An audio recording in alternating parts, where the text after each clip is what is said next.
Yo tout le monde, aujourd'hui on se retrouve pour une vidéo où on va parler d'un nouvel outil qui est juste incroyable et ça se passe dans After Effects.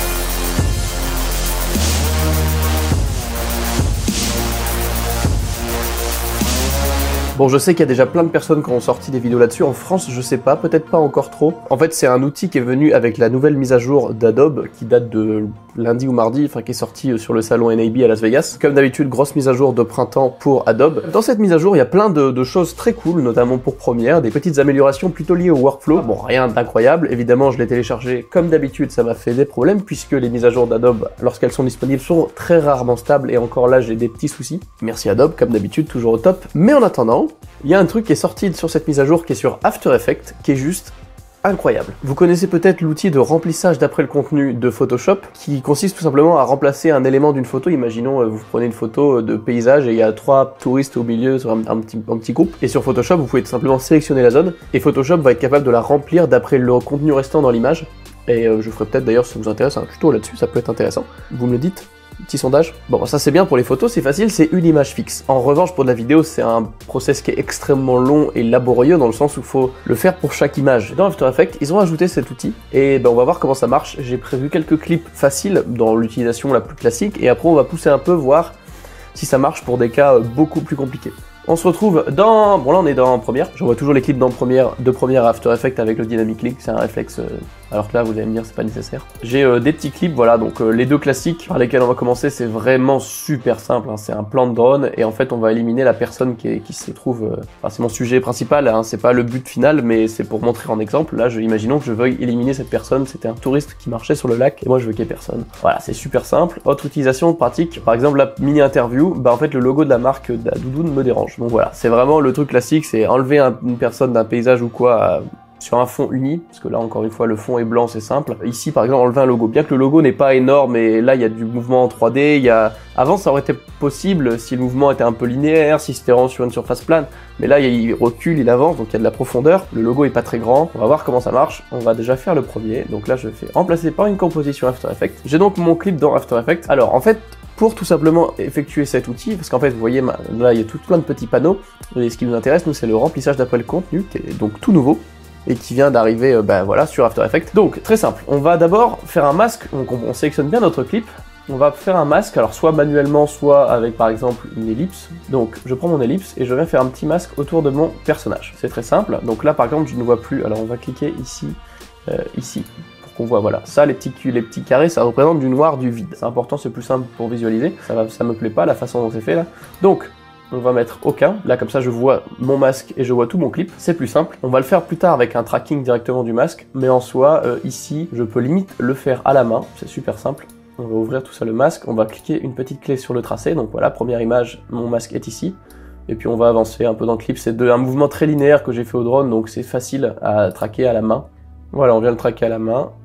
On le repositionne, hop, donc si on suit le mouvement, ça se suit à peu près, voilà, c'est très simple, encore une fois, comme mouvement. Je vais aller carrément jusqu'au bout, là c'est vraiment de l'abus, parce que c'est un mouvement, je sais que quand je fais mes mouvements de drone, j'essaye de les faire de façon absolument parfaitement fluide, donc si je vais là au milieu, voilà, c'est traqué parfaitement, aucun souci.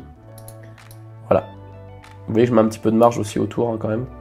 Et puis sur la dernière image, voilà, donc là j'ai mon masque en 4 images sur 6 secondes, c'est facile, qui est traqué. Donc là très simple. Ensuite, maintenant que c'est fait, je peux aller dans mon masque et mettre soustraction. Donc en fait voilà, là on voit que mon image est là, mais il y a une zone de vide du coup que je veux boucher. Et c'est magique, cet outil qui vient d'arriver sur After Effects est fait pour ça. Si vous l'avez pas ouverte et que elle est peut-être pas disponible dans fenêtre, elle est là. Voilà, remplissage d'après le contenu, bon elle est déjà ouverte. Donc je peux étendre le masque, comme là vous pouvez le voir, mais on s'en fout un petit peu, on n'en a pas besoin, encore d'autant plus que je l'ai fait un peu plus gros que la cible, hein. Voilà, il y a plusieurs méthodes de remplissage, donc par exemple sur une surface comme un mur ou des choses un peu plus abstraites, fusion de contour, je pense que ce sera mieux, mais là on est vraiment sur un objet à enlever, enfin c'est un humain, mais c'était un objet. Et puis écoutez, je vais me remettre au début du clip, et puis là c'est le moment où ça va faire générer quelques de remplissage. Donc là il est parti.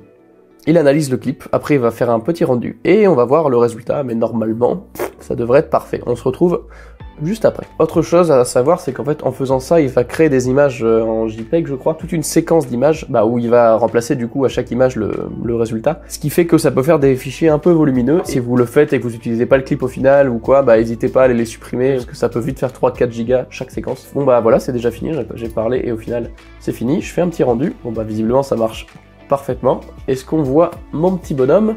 Non, il a absolument disparu et je suis incapable de retrouver la zone où il était à l'origine, donc parfait. Voilà, ça a marché parfaitement là, clairement.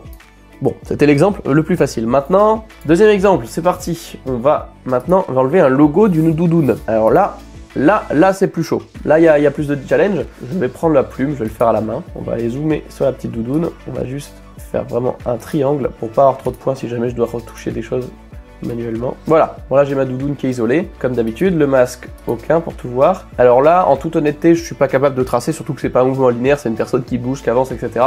Donc là, on va faire confiance, on va aller ouvrir le suivi, et puis on va analyser les images.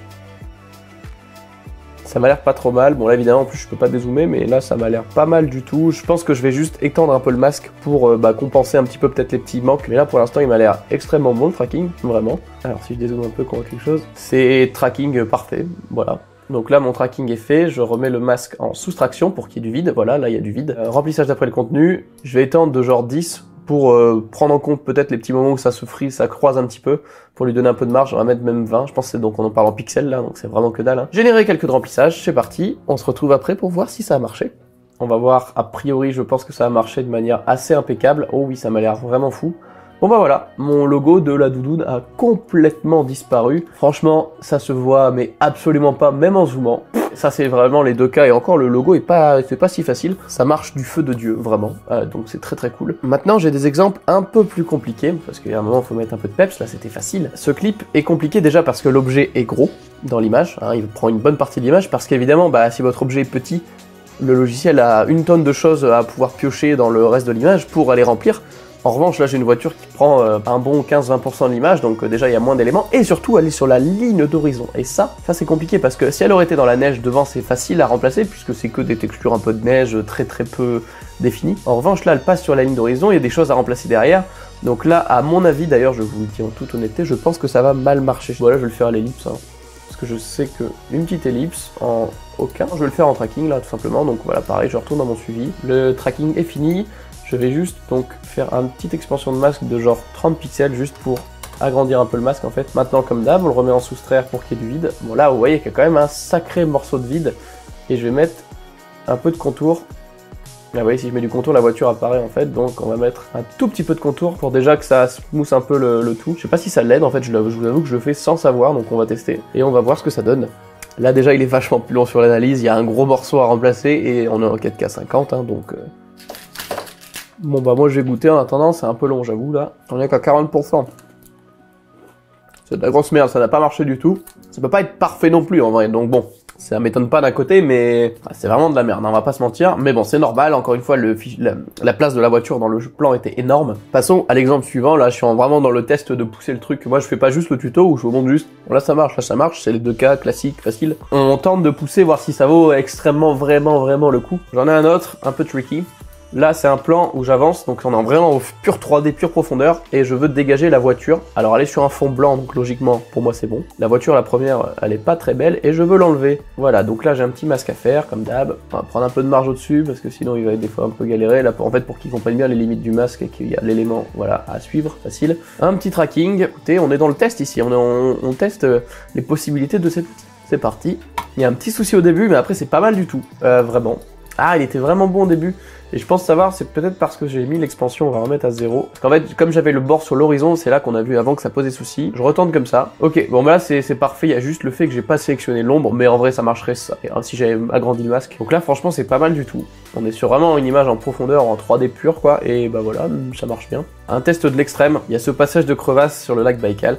D'ailleurs je suis en train de préparer 2 vlogs du lac Baïkal, parce que j'ai trop de trucs et c'est juste énorme. 2 vlogs du lac Baïkal, peut-être une vidéo sur la nature du lac Baïkal, un making of, des trucs pour ma petite newsletter perso que je prépare. Si vous n'êtes pas encore inscrit, il y a le lien en description, vous vous inscrivez, nom, prénom, un email et vous recevrez des trucs gratos, tout plein d'infos en premier.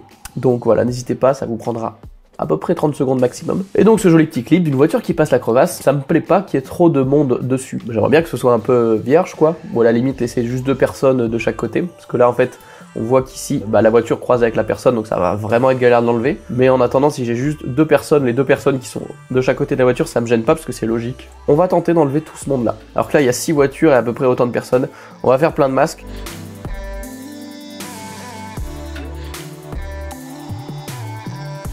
Bon, après d'intenses efforts, j'ai enfin fini, et encore je n'ai pas enlevé tout, hein, parce qu'il y a trop d'éléments, il y a des ombres, il y a plein de trucs qui rentrent en jeu, mais voilà, j'ai genre 6 masques traqués, pas de la meilleure façon, j'ai fait au plus vite. On arrive quand même à déjà voir enlever pas mal de monde, on va voir si ça marche. Pas sûr, parce que là il y a beaucoup d'éléments à remplacer, c'est pas les mêmes motifs, etc. Ça a extrêmement bien marché pour certains, et ça a absolument pas marché pour d'autres. Bon, c'est pas sensationnel, hein, on va pas se mentir.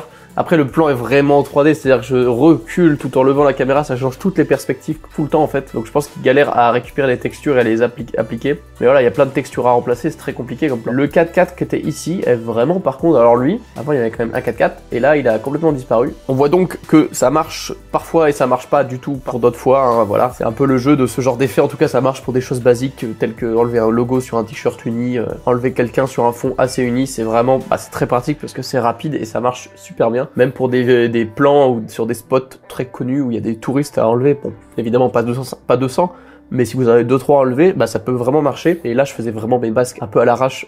Des fois, ça vaut peut-être le coup aussi de les refaire par moment si c'est compliqué, s'il y a des croisements avec d'autres objets, de les faire image par image sur ces endroits-là. Je pense que ça vaut le coup et au moins ça vous permettra d'avoir des résultats beaucoup plus propres. Mais en tout cas, c'est déjà vraiment un énorme ajout et ça peut être vraiment pratique pour plein de situations. Bref, voilà. En tout cas, je voulais absolument parler de cet effet et réagir un peu sur l'actu entre guillemets. Bon, ça fait déjà, tout le monde a déjà sorti sa vidéo là-dessus quasiment. J'étais pas chez moi donc je pouvais pas. Mais je pense que je vais essayer de plus en plus de faire des vidéos plus simples qui sortiront même peut-être en plus que celle du dimanche, suivant si j'ai le temps ou pas et si je suis dispo ou pas aussi, parce que si je suis au fin fond d'un voyage perdu au fin fond du monde, ça va être compliqué. C'est en tout cas pour moi l'outil le plus bluffant de cette mise à jour Adobe printemps 2019. J'espère que ça vous aura plu, j'espère que ça vous sera utile. N'hésitez pas à laisser un petit like. Encore une fois, inscrivez-vous à la newsletter en haut de la description pour ceux qui ne l'ont pas encore fait. Prochainement, ce sera un vlog du Baïkal. J'ai aussi d'ailleurs commencé à mettre plein de photos sur mon Insta qui sont plutôt originales. Et puis écoutez, on se retrouve pour la prochaine. Ciao.